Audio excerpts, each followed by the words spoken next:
আমাদের জীবনের সমস্ত সফলতার একটা মৌলিক বিষয় আমাদের গুনাহ ত্যাগ, আমাদের গুনাহ ত্যাগ।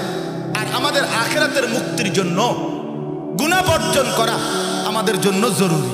তাকওয়ার জন্য গুনাহ ত্যাগ করা জরুরি, নেক আমল চালু রাখা জরুরি। এখন একটা শুধু কথা বুঝেন, এই কথার সাথে প্রাসঙ্গিক যে কথাটা, একজন বান্দা, একজন মোমেন, সে যদি সিদ্ধান্ত নেয় যে আমি গুনাহ ছেড়ে দেব, নেক আমল করতে থাকবো, তো ঠিক আছে। কিন্তু যদি প্রশ্ন করে সে যে আমাকে জান্নাতে যেতে হলে গুনাহ ত্যাগ করতে হবে, নেক আমল করে যেতে হবে, আমি করব, নিয়ত করছি, করতেও আসি, কিন্তু ঘটনাচক্রে কখনো কখনো যদি আমার গুনাহ হয়ে যায়, নেক আমল ছুটে যায়, তাইলে আমি কি আর জান্নাতে যেতে পারবো না? তাইলে কি আমার মুক্তি মিলবে না? আল্লাহ তাআলা আমাদের জন্য দয়া করে, রহম করে, মায়া করে আল্লাহ তাআলা বলছে, বান্দা তবুও তুমি জান্নাতে যেতে পারবা, আমি তোমার জন্য বিকল্প সাথে সাথে তাৎক্ষণিক ব্যবস্থা রেখেছি। সেটা হলো তুমি সাথে সাথে তওবা করো, তওবা করো, তওবার পথে আসো, তওবা করো। তওবা করে ফিরে আসলে আমি আল্লাহ তোমাকে আবারও মুত্তাকি হিসাবেই গ্রহণ করে নেব। এজন্য তওবা আমাদের জীবনের একটি লাজেম অংশ, লাজেম অংশ। তওবা মানে কি? তওবা মানে ফিরে আসা। কোথায় ফিরে আসা? প্রথম আমি যেই অবস্থায় ছিলাম সেই অবস্থায় ফিরে আসা। আল্লাহ তাআলা আমাকে যখন পৃথিবীতে পাঠিয়েছেন তখন আমি গুনাহওয়ালা ছিলাম না, আমি নাফরমান ছিলাম না, আমি অবাধ্য ছিলাম না, আমি অকৃতজ্ঞ ছিলাম না। মা মিন মাউলুদিন ইল্লা ইউলাদু আলা ফিতরাতিন।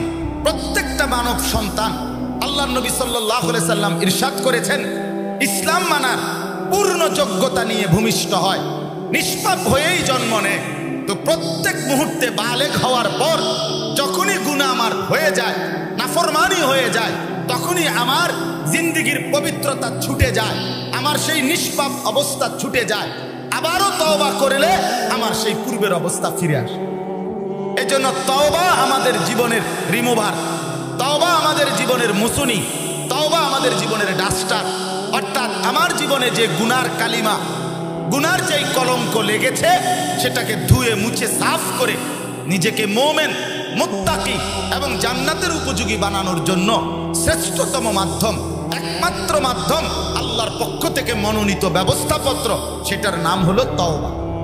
তওবা বিষয়টা তো লম্বা আলোচনার ব্যাপার, অনেক কিছু বলা উচিত, কিন্তু আমি শুধু আপনাদের কাছে এই আয়াতের মধ্যে যেই শব্দটা আল্লাহ বলছেন, তাওবাতান নাসুহা, তোমরা বিশুদ্ধ তওবা করো, খাঁটি তওবা করো।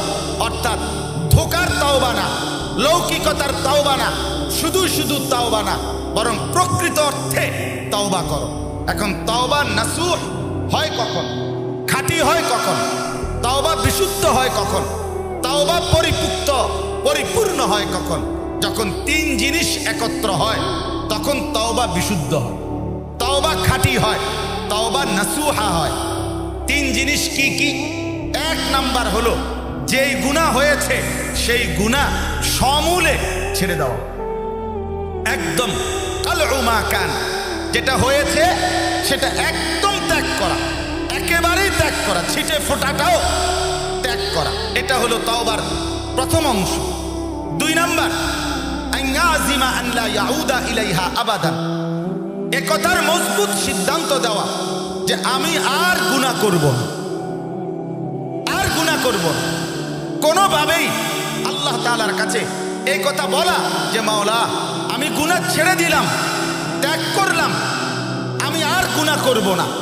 এরপরে তিন নাম্বার হলো আইয়ান্দামা আলাইহা, লজ্জিত হয়ে এই গুনার উপরে চোখের পানি ফেলে আল্লাহ তাআলার কাছে ইস্তিগফার, ক্ষমা প্রার্থনা করা। কোনো বান্দা যদি এই তিনটা একসাথে করে, আল্লাহ পিছনের গুনাহ ছেড়ে দিলাম, আর করব না, ওয়াদা দিলাম, লজ্জিত আমি মাফ চাইলাম, খোদার কসম আরশে আজিম থেকে রব্বুল আলামিন ডাক দিয়ে বলবে, বান্দা আমিও মাফ করে দিলাম, যাও মাফ করে দিলাম। সব মাফ করে দিবেন? আল্লাহ বলে হ্যাঁ, সব মাফ। লাউ বালাগাত যুনুবুকা আনানাস সামা সুম্মা ইস্তাগফারতানি গফারতু লাকা ওয়ালা উবালি। আল্লাহ বলেন হাদিসে কুদসিতে, হে বনি আদম, গুনাহ যদি আসমান ছুঁয়ে যায়, এরপরও তুমি যদি আমার কাছে তওবা করে ফিরে আসো, ক্ষমা প্রার্থনা করো, এই 3 শর্ত ছেড়ে দিলা, আর করবা না, ওয়াদা দিলা, লজ্জিত হয়ে মাফ চাইলা, আমি আল্লাহ ওয়ালা উবালি, কোনো পরোয়া না করে, কাউকে জিজ্ঞেস না করে, 1 সেকেন্ড দেরি না করে নগদ মাফ করে দেব। ইন আতাইতানি লাইলান আতাইতুকা লাইলান, আমার বান্দা তুমি যদি আমার কাছে রাতেই গুনাহ মাফ করার জন্য, গুনাহ নিয়ে যদি রাতেই আসো, আমি আল্লাহ মাগফিরাত নিয়ে রাতেই আসো। ওয়া ইন আতাইতানি নাহারান আতাইতুকা নাহারান, তুমি যদি দিনে আসো, আমি দিনেই আসব। প্রিয় ভাই আমার, সম্মানিত উপস্থিতি, আমি আপনাদের কাছে, আমাদের বড়রাই আপনাদেরকে দিক নির্দেশনা দিবে, আমি কোনো দিক নির্দেশনা দিতে চাই না।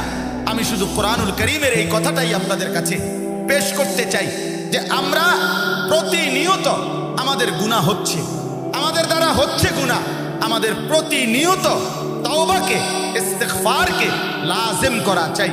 আল্লাহর নবী সাল্লাল্লাহু আলাইহি ওয়াসাল্লাম বারবার হাদিসে বলছে যে নবী আমি রাসূল, আমি প্রতিদিন ইন্নী লা আস্তাগফিরুল্লাহ ফিল ইয়াউমি মিআতা মাররা, আমি নবী প্রতিদিন 100 বারের চাইতে বেশি আল্লাহর কাছে ইস্তিগফার, ক্ষমা প্রার্থনা করি।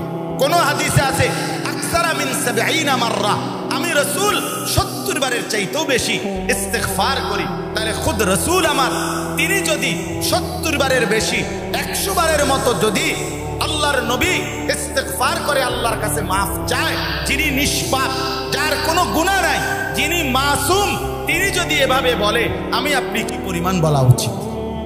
হযরত আব্দুল্লাহ ইবনে আব্বাস রাদিয়াল্লাহু তাআলা আনহুমা হাদিসের মধ্যে আছে, নবীজি তিনি বলেন, নবীজি একদিন বসা আর আল্লাহর কাছে মাগফিরাত চাইতেছিলেন, আর আমি গুনতেছিলাম কয়বার বলে রব্বিগফির ওয়ারহাম, এভাবে বলতেছিলেন নবীজি।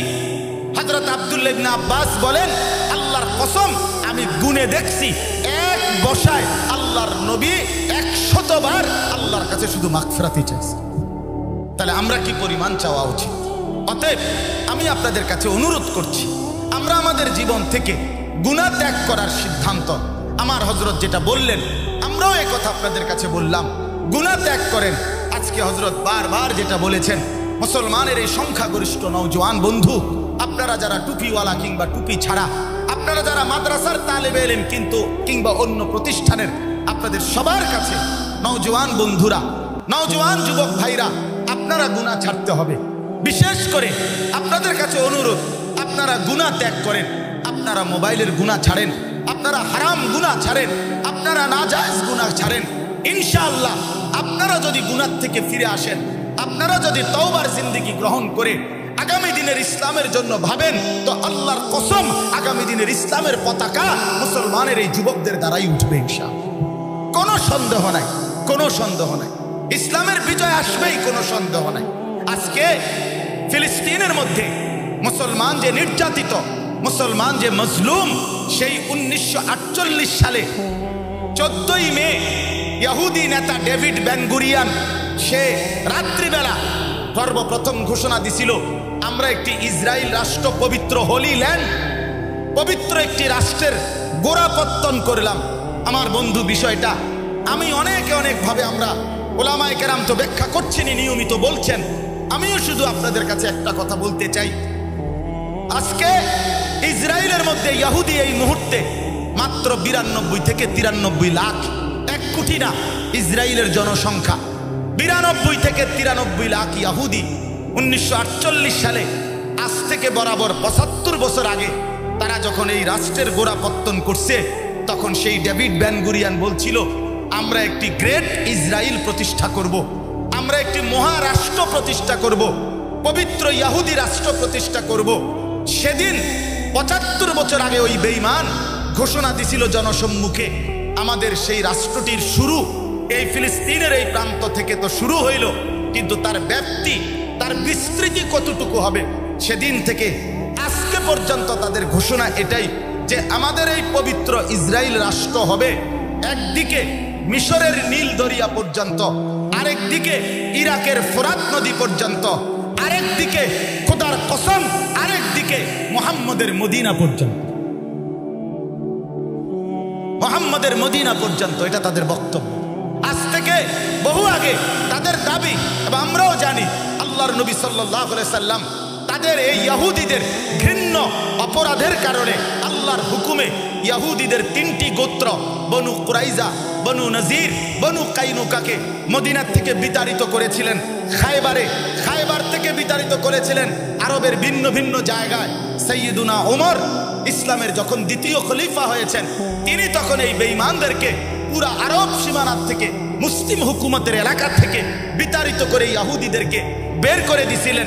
দীর্ঘদিন পর্যন্ত তারা ইউরোপের বিভিন্ন অঞ্চলে বিচ্ছিন্নভাবে পড়েছিল। শেষ পর্যন্ত 1918 সনে যখন আপনার প্রথম বিশ্বযুদ্ধ শেষ হয়েছে, মুসলমানদের শেষ খেলাফত, উসমানী খেলাফত যখন শেষ হয়ে গেল 1920-এর আগে এই সময় থেকেই এই বেঈমানরা, এই কাফেররা ফিলিস্তিনি জেরুজালেমের পাশে মুসলমান গরিব দুঃখীদের কাছ থেকে অথবা তৎকালীন সেকুলার, বিশেষ করে মিশরের মুস্তফা কামাল আতাতুর্ক নামের ওই বেঈমান সেকুলার যেই ব্যক্তি, সেই লোকটার মাধ্যম হয়ে আশপাশের শাসকদের কাছ থেকে চড়া মূল্যে ঘুষ দিয়ে এই বেঈমানরা ধীরে ধীরে এখানে জায়গা কিনছে। একটানা 30-35 বছর শুধু জায়গা কিনে নিজেদের লোকদেরকে বসতি করে 1948 সালের 14ই মে একটি অবৈধ রাষ্ট্রের ঘোষণা দিছে। আমি আপনাদের কাছে শুধু এই কথা বলতে চাই, আমরা যদি প্রস্তুতি না নেই, আমরা যদি দিল থেকে ধারণ না করি, আমরা যদি নিজেদের জীবনকে সুন্দর না করি, গুনাহমুক্ত পবিত্র জীবন যদি আমরা না গঠন করি, তওবা করে আমরা যদি আল্লাহর দিকে ফিরে না আসি, পুরা ইসলাম মানার সিদ্ধান্ত যদি আমরা না নেই, খোদার কসম ইসরাইল যদি ফিলিস্তিনের এই ভূমিতে এই বেঈমানরা যদি স্থায়ীভাবে টিকে যায়, তাহলে 180 কোটি মুসলমানের অস্তিত্ব হুমকির মুখে পড়বে, হুমকির মুখে পড়বে। এটা রোহিঙ্গা সমস্যা না, এটা কাশ্মীর সমস্যা না, এটা সিরিয়ার শরণার্থী সমস্যা না, এটা চেচনিয়া বসনিয়া না। অর্থাৎ রোহিঙ্গায় মুসলমান নির্যাতিত হয়েছে আরাকানে, সেটা মুসলমানের জন্য ব্যথা, কিন্তু ফিলিস্তিনে শুধু মুসলমান নির্যাতিত এই কারণে ব্যথা না, বরং ফিলিস্তিনের পুরা জমিন মাটিটার সাথে 180 কোটি মুসলমানের অস্তিত্বের সম্পর্ক। এটা আরো গভীর, এটা আরো গভীর, এটা আরো গভীর, এটা বুঝতে হবে। এরা টিকলে, এরা যদি এখানে টিকে যায়, তাইলে আমাদের আগামীর অস্তিত্ব হুমকির মুখে পড়বে। অতএব শেষ পর্যন্ত আমার শায়েখ বললেন, সারা দেশের ওলামায়ে কেরাম, আমাদের দেওবন্দি ঘরানার ওলামায়ে কেরাম, আমাদের আকাবির আসলাফের আজকে যারা নেতৃত্ব দিচ্ছে, এই ওলামায়ে কেরামের বক্তব্য একটাই, আমরা একটাই কথা বুঝি, শেষ পর্যন্ত নামাজ, রোজা, হজ, যাকাত, এটা যেরকম আমাদের উপরে ফরজ বিধান, এটা যেমন ভুলে গেলে আমাদের চলবে না, আল্লাহর রাস্তায় জিহাদ, আল্লাহর রাস্তায় জান বাজি রাখা, এটা ছাড়াও আমাদের জীবন চলবে না। আমরা টিকতে হলে, আমরা বাঁচতে হলে, এই ভূমিতে মুসলমান যদি ইজ্জতের সাথে নিজেদের সম্মান নিয়ে নিজেদের ধর্মকে প্রতিষ্ঠিত করে আমরা যদি বাঁচতে হয়, তাহলে আমাদেরকে জান কোরবানি করতেই হবে। এটাই আমাদের সমাধান। আমাদের কোনো জাতিসংঘ নাই, আমাদের কোনো মানবাধিকার কমিশন নাই, আমাদের কোনো আন্তর্জাতিক আইন নাই, আমাদের কোনো ইউরোপীয় ইউনিয়ন নাই, আমাদের আমেরিকা নাই, আমাদের কিচ্ছু নাই, কেউ নাই, আমাদের একজনই শুধু, তিনি আল্লাহ। আমাদের আল্লাহর সাথে আমাদের সম্পর্ক করতে হবে, আমাদেরকে ফিরতে হবে। আমার যুবক বন্ধুদের কাছে আমি ছোট্ট মানুষ, আমার হাত জোর করা অনুরোধ, বন্ধু তোমরা মোবাইল ছেড়ে দাও। নওজোয়ান সাথীরা তোমরা মোবাইলের উলঙ্গ ছবি দেখা ছেড়ে দাও, নর্তকীর নাচ দেখা ছেড়ে দাও। তোমরা যারা চুল চতুর্দিকে সমান না রেখে বিভিন্ন মডেলে সামনের দিকে, বাম দিকে, ডান দিকে বাড়াইয়া তোমরা যারা চুল রাখো, মুসলমানের যুবক তোমরা এগুলা ছেড়ে দাও, স্বাভাবিক চুল রাখো, 5 ওয়াক্ত নামাজের সেজদা করো, ফজরের নামাজে অভ্যস্ত হও। খোদার কসম আপনাদেরকে স্পষ্ট বলি, কোরআন সুন্নাহর মতে যদি মুসলমানের বিজয় কারো দ্বারা হয়, যদি মুসলমানের বিজয় কোনো গোষ্ঠী, কোনো ব্যক্তি, কোনো সম্প্রদায়ের দ্বারা হয়, তো সেটা হবে তাদের দ্বারা ফজরের নামাজের মুসল্লি যারা। ফজরের নামাজ, ফজরের নামাজ সূরা বনী ইসরাইলের মধ্যে আছে, আল্লাহ তাআলা 3টা আমল বলছে। এক, 5 ওয়াক্ত নামাজ, 2 তাহাজ্জুদ নামাজ, 3 আল্লাহর কাছে দোয়া। নবীকে বলছে এই 3টা আপনি আমারে বুঝাইয়া দেন। আকিমিস সালাতা লিদুলুকিশ শামসি ইলা গাসাকিল লাইলি ওয়া কুরআনাল ফজর, এখানে 5 ওয়াক্ত নামাজ। অমিনাল লাইলি ফাতাহাজ্জাদ বিহি, পরের আয়াতে তাহাজ্জুদ নামাজ। ওয়া কুর রব্বি আদখিলনি মুদখালা সিদকিন, এই আয়াতে দোয়া। আল্লাহ বলছে বন্ধু 5 ওয়াক্ত নামাজ বুঝাইয়া দেন, তাহাজ্জুদ বুঝাইয়া দেন, দোয়ার হক আদায় করেন। আল্লাহর নবী যেন বদরের যুদ্ধের দিন আল্লাহ তাআলা বললেন আল্লাহর কাছে, আল্লাহ গতকালকের 5 ওয়াক্ত নামাজও আমি আদায় করেছি, রাত্রিকালীন আমার সাহাবীদেরকে নিয়ে তাহাজ্জুদের হক আদায় করছি, এখন আমি বদরের প্রান্তরে চোখের পানি ফেলে সেজদা দিয়ে দোয়াও করছি, আল্লাহ আপনি আপনার ওয়াদা বাস্তবায়ন করেন। আল্লাহ যেন বলতেছেন এর পরের আয়াত ওয়াকুল জা আল হাক্কু ওয়া যাহাকাল বাতিল, তাইলে বন্ধু বলে দেন হকের বিজয় হয়ে গেল, বাতিলের পরাজয় হয়ে গেল। বন্ধু আমার, আল্লাহর দিকেই ফিরতে হবে, আল্লাহর দিকেই ফিরতে হবে, আল্লাহর দিকেই ফিরতে হবে। পেছনের জিন্দেগি গুনাহ ছেড়তে হবে, নাফরমানি ছাড়তে হবে, নাই তো হবে না, নাই তো হবে না। আমরা যুদ্ধ ছাড়া, আমরা জানবাজি ছাড়া, আল্লাহর রাস্তার জিহাদ ছাড়া, 5 ওয়াক্ত বন্দেগি ছাড়া, জীবনের সর্বক্ষেত্রে গুনাহ ত্যাগ করে আল্লাহর সন্তুষ্টি কামনা ছাড়া আমাদের ইসলামের বিজয় আসবে না। ইমাম মালিক রাহমাতুল্লাহি আলাইহি বিশ্ববিখ্যাত বক্তব্য, বাণী সোনার অক্ষরে লিখে রাখার মতো বাণী। ইমাম মালিক বলে গেছেন লান ইউসলিহা আখিরু হাদিহিল উম্মাহ ইল্লা বিমা সালাহা বিহি আউয়ালুহা। ইমাম মালিক বলছে আল্লাহর কসম, কিয়ামত পর্যন্ত এই উম্মতের শেষ তবকা পরিবর্তন হবে না ওই পদ্ধতি ব্যতীত প্রথম তবকা সাহাবায়ে কেরাম বদলাইছে যেভাবে সেভাবে ছাড়া। অর্থাৎ রাসূলুল্লাহ সাল্লাল্লাহু আলাইহি ওয়াসাল্লাম সাহাবায়ে কেরামকে প্রথম জন থেকে শেষ জন, ডান পাশ থেকে বাম পাশ, সমস্ত সাহাবীকে সমানভাবে ঈমান আর আমলের উপরে পরিপূর্ণভাবে তুলেছেন। ফলে গোটা পৃথিবী সাহাবায়ে কেরামের কদমের নিচে আসে। কাজে কঠিন হইল এটাই কথা। ওয়াদাল্লাহুল্লাযীনা আমানু ওয়া আমিলুস সালিহাত লা ইস্তাখলিফান্নাহুম ফিল আরদ।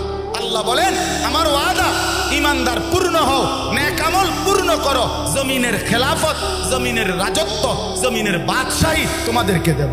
বন্ধু আমার, বেশি দিন হয় নাই, ঘাবড়াবার কিচ্ছু নাই, হতাশ হওয়ার কিচ্ছু নাই। মুসলমানের খেলাফত এই পৃথিবীতে একটানা 1300 বছর ছিল। 1920 খ্রিস্টাব্দ পর্যন্ত উসমানী খেলাফত ছিল, মুসলমানদের হুকুমত ছিল। খেলাফতে রাশেদা, উমাইয়া খেলাফত, আব্বাসী খেলাফত, উসমানী খেলাফত। কাজেই মুসলমানের খেলাফত ছুটে গেছে, মুসলমানের বাদশাহী রাজত্ব ছুটে গেছে। মাত্র 103 বছর চলে, মাত্র, বেশি দিন হয় নাই। কাজেই এটা আল্লাহর একটা নীতি। বর্তমানের বুজুর্গরা বলেছেন আল্লাহর একটা নীতি এটা। তিলকাল আইয়ামু নুদাবিলুহা বাইনান নাস। আল্লাহ বলেন আমি দিন বদলাই মানুষের মধ্যে। আমাদের এক সময় সারা পৃথিবী বিজয়ের পতাকা ছিল, আমরা অনেক দিন হয়ে আমরা জুলুমের শিকার, নির্যাতনের শিকার। ইনশাআল্লাহ সিরিয়াল এরপরে এখন আমাদের বিজয়, কোনো সন্দেহ নাই। আমরা নিশ্চিত কথা, মুসলমানের বিজয় হবেই হবে। জিতবে ফিলিস্তিন, হারবে ইসরায়েল। জিতবে মুসলমান, বলেন জিতবে কে? মুসলমান। মুসলমানই জিতবে। এজন্য আমরা প্রত্যেকের কাছে অনুরোধ করছি, গুনাহ ছেড়ে দেন, গুনাহ ছেড়ে দেন, নাফরমানি ছেড়ে দেন, আল্লাহর দিকে ফিরে আসেন, আল্লাহর দিকে ফিরে আসেন, আল্লাহর দিকে ফিরে আসেন। বন্ধু আমার শেষ কথা একটাই, 92 লক্ষ ইহুদি কাফের বেঈমান, 1 কোটি না দোস্ত, মাত্র 92 থেকে 93 লাখ বেঈমানের আক্রমণে মুসলমানের জনবসতি, মা বোন বাচ্চা যদি এভাবে রক্তার উপরে গড়াগড়ি করে, এভাবে যদি জুলুম হয়, এভাবে যদি শহীদ হয়, তাইলে এই একটা কথা মনে রাখবেন, আমরা কিন্তু 130 কোটি কাফেরের বেঈমানের কাঁটা তারের ভিতরে। সোজা হিসাব, এটা মনে রাখি। 130 কোটি বেঈমানের কাঁটা তারের ভিতরে। বুঝেন নাই? আমাদের চতুর্দিকে কাঁটা তারের বাহিরে, আমরা যে সীমান্তের ভিতরে আছি, আমাদের কাঁটা তারের বাহিরে পুরাটাই হচ্ছে 130 কোটি বেঈমানের দেশ। অতএব ফিলিস্তিনের পাশে মিশরের বর্ডার আছে, সিরিয়ার বর্ডার আছে, জর্ডানের বর্ডার আছে, লেবাননের বর্ডার আছে, এই 4টাই মুসলিম রাষ্ট্র। কিন্তু আমাদের এই বাংলাদেশের, আমাদের চতুর্দিকের এক সুতা জায়গা কোনো মুসলিম রাষ্ট্রের সাথে বর্ডার আছে কি? কথা বলেন না, আছে কি আমাদের? তাহলে আমরা কি রঙে আছে? কি রঙে আছে? 92 লাখ বেঈমানের আক্রমণে মুসলমানের মা বোন যদি এইভাবে নির্যাতিত হয়, 130 কোটি বেঈমানের আক্রমণে আমাদের হালাত কি হবে? অতএব আমাদের জান বাজি রাখা ছাড়া, আমাদের আল্লাহর রাস্তায় কদম বাড়ানো ছাড়া আমরা জিহাদকে ভুললে হবে না। বেঈমান কখনো জঙ্গিবাদ, কখনো উগ্রবাদ, কখনো সন্ত্রাসবাদ, কখনো মৌলবাদ, যাই বলুক, আমাদের হক্কানি মুত্তাকি আল্লাহওয়ালা কোনো আলেম, আমরা ওলামায়ে কেরাম, আমাদের আকাবির জীবনেও কোনোদিন কোনো নিরপরাধ জায়গায় বোমা মারতে, বিল্ডিং উড়াইয়া দিতে, মার্কেট উড়াইয়া দিতে, আদালত ভবন উড়াইয়া দিতে আমাদের কোনো নির্ভরযোগ্য মুত্তাকি ওলামায়ে কেরাম কখনোই বলে নাই, বলছে কখনো? অতএব ওইটা ওই দুশ্মনদের, ওই ইউরোপিয়ান ইসলাম বিরোধী পশ্চিমা শক্তির বানানো এই শব্দ, যে লোক বানাইছে, বোমাও মারাইছে তাগো লোক দিয়া, আমাগরে দেখাইছো তাগো লোক দিয়া, শাস্তিও দিছে তাগো লোক দিয়া, আমাদের কওমি মাদ্রাসা, আমাদের কওমি উলামায়ে কেরাম, হক্কানি রব্বানি মুত্তাকি উলামারা কখনোই এমন ঘৃণ্য কাজের সাথে জড়িত ছিল না, থাকবে না। কিন্তু তাই বলে ইসলামের পবিত্র জিহাদ এই শব্দ আমরা ভুলে যেতে পারি না। আমরা আল্লাহর রাস্তায় জীবন দেওয়া, এটা আমরা ভুলতে পারি না। তুমি জঙ্গি বলো আর যাই বলো, আমরা জিহাদ ভুলবো না, আমরা ভুলবো না ইনশাআল্লাহ। আজকে ইসরায়েলে প্রমাণ করে দেখাইছে, ফিলিস্তিনে যে ইসরায়েলের বেঈমানদেরকে বলছে তোমরা মাটির উপর ধ্বংস করে দিবা, আমরা 500 কিলোমিটারের চাইতে বেশি মুসলমান মুজাহিদ মাটির নিচেই আরেকটা ফিলিস্তিন বানায় রাখছি আমরা। অতএব শেষ পর্যন্ত মুসলমান জান বাজি রাখবার জন্য প্রয়োজনে মাটির নিচে গিয়ে হলেও আল্লাহর জন্য জান বাজি রাখার সিদ্ধান্ত নিতে হবে, এই ছাড়া আমাদের বিকল্প কোনো সুরত নাই। অতএব আজকের শেষ কথা আমার এটা, আজকে এই তওবা, গুনাহ থেকে বিরত থাকা, নিজের জীবন সুন্দর করা, ঈমানের উপরে ওঠেন, আমলের উপরে ওঠেন। লা তাহসাবান্নাল্লাযীনা কাফারু মুজিজিনা ফিল আরদ, আল্লাহ বলে বান্দা শোনো, কাফেরদেরকে জমিনে বিজয়ী তোমরা ভেবো না। আমি বললাম এরা বিজয়ী থাকবে না। কোরআনে আছে ওয়াকাত্তানাহুম ফিল আরদি উমামা, সূরা আরাফে আল্লাহ বলেন ইহুদিদেরকে আমি কাইটা কাইটা টুকরা টুকরা করেই রাখবো, তাদেরকে সংঘবদ্ধ শক্তি হিসাবে টিকে থাকতে দেব না। আল্লাহ কোরআনে বলছেন ওয়াইদ তাআযানা রাব্বুকা লায়াবআসান্না আলাইহিম ইলা ইয়াউমিল কিয়ামাতি মান ইয়াসুমুহুম সুআল আযাব, ইহুদিদেরকে আমি কিয়ামত পর্যন্ত আমার পক্ষ থেকে মনোনীত ব্যক্তিদেরকে দিয়ে শাস্তি দিতে থাকবো, দিতে থাকবো, দিতে থাকবো। অতএব ইহুদিরা শেষ পর্যন্ত হেরেই যাবে, হেরেই যাবে, হেরেই যাবে, কোনো সন্দেহ নেই, কোনো সন্দেহ নাই। এজন্য দয়া করে আমরা প্রত্যেকেই ইসলামের জন্য জান বাজি রাখতে রাজি তো ইনশাআল্লাহ? আমরা জিহাদ ভুলবো না তো ইনশাআল্লাহ? আল্লাহর রাস্তায় জিহাদ করার জন্য আমরা প্রস্তুতি নেই। প্রত্যেকেই মনে রাখতে হবে ফিলিস্তিন আমার। বলেন ফিলিস্তিন কার? সবাই বলেন ফিলিস্তিন কার? আমার। বলেন জোরসে বলেন কার? আমার। বিবিকে বলবেন, ছেলেকে বলবেন, মেয়েকে বলবেন। আমি আমার 7 বছরের বাচ্চা, আমার ছেলে সফওয়ান, খোদার কসম আমি তাকে বলছি বাপ তুই বল ফিলিস্তিন আমার। আমি ঘরে বলছি বাবা প্রয়োজনে হয় আমি জান দেব, নয় তুই জান দিবি, কিন্তু তুই মৃত্যু পর্যন্ত ফিলিস্তিনের নাম ভুলবি না। ফিলিস্তিন আমার। ফিলিস্তিন কার বলেন? 2 নাম্বার কথা হলো হতাশ না হওয়া, হতাশ না হওয়া। গোটা পৃথিবীর বেঈমানের অস্ত্রও যদি ইসরায়েলে গিয়া জমা হয়, শেষ পর্যন্ত জিতবে মুসলমান। জিতবে কে বলেন না? মুসলমানই জিতবে। 1 ইঞ্চি জায়গা ফিলিস্তিনের আমরা বেঈমানের জন্য মানি না।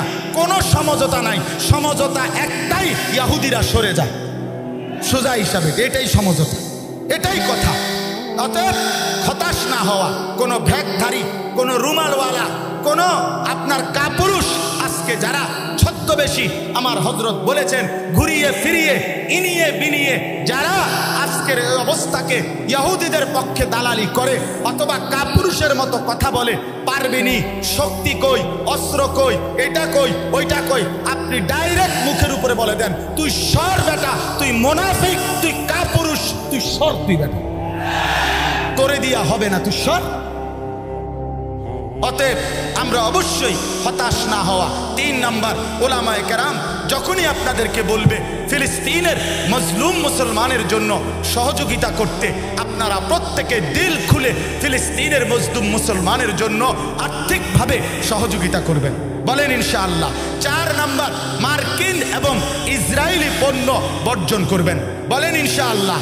পেপসি খাবেন না, 7 আপ খাবেন না, কোকা কোলা খাবেন না। সার্ফ এক্সেল ছাড়াও কাপড় পরিষ্কার হবে, লাক্স সাবান ছাড়াও শরীর পরিষ্কার হবে, ফেয়ার এন্ড লাভলি ছাড়াও আমনের বউরে সুন্দর দেখা যাবে। আপনি বুঝায় এখন। অতএব আমরা পরিষ্কার। আপনি যদি বলেন আমরা এই কয়েকজন আমরা অবরোধ বয়কট করিলে মার্কিন পণ্য, ইসরায়েলি পণ্য কি হবে? খোদার কসম, এই বেঈমানদের শুধু দুনিয়াই দুনিয়া, তাগো কোনো আখেরাত নাই, তাদের কিচ্ছু নাই। এজন্য 1 টাকার লস তারা মেনে নিতে পারে না। 1 কোটি লাখ সাবান যদি একদিনে বেচা কম হয়, তাগো কলজা, তাগো মাথার কিচ্ছু ঠিক থাকবে না। 1 কোটি ফেয়ার এন্ড লাভলি যদি বেচা কম হয়, তাদের মাথা পাগল হয়ে যাবে, কারণ তারা দুনিয়া ছাড়া, সম্পদ ছাড়া আর কিছুই বুঝে না। অতএব আমরা হিম্মতের সাথে একবার বাংলাদেশে ম্যাগি নুডলস, এটার উপরে একটা কথা আসছিল যে শুকরের চর্বি আছে না কি আছে এটার ভিতরে। শেষ পর্যন্ত এটা যখন মানুষ ত্যাগ করা শুরু করছে, এরপরে এইটারে মানুষের খাওয়ানোর লাইগা ইসলামিক ফাউন্ডেশন থেকে হালাল সনদ আনছে। এটা 100% হালাল ম্যাগি নুডলস, মানে এটা খাইবেন আর জান্নাত। লোক ব্যস্ত ম্যাগি নুডলস, মানে বেঈমান, লস মানে না। এই জন্য আমরা যদি, এটা বড় জিহাদ হবে, সারা পৃথিবীর মুসলমান কেউ না শুনুক, আপনি শুনবেন, বলেন ইনশাআল্লাহ। আমার ছেলে আমারে বলতেছে আব্বু আমার চিপস যেন মার্কিন পণ্য, ইসরায়েলি পণ্য না হয়। আলহামদুলিল্লাহ, আমরা আমাদের বাচ্চাদেরকে পর্যন্ত এটা বুঝাবো যে মার্কিন এবং ইসরায়েলি পণ্য আমরা বর্জন করব।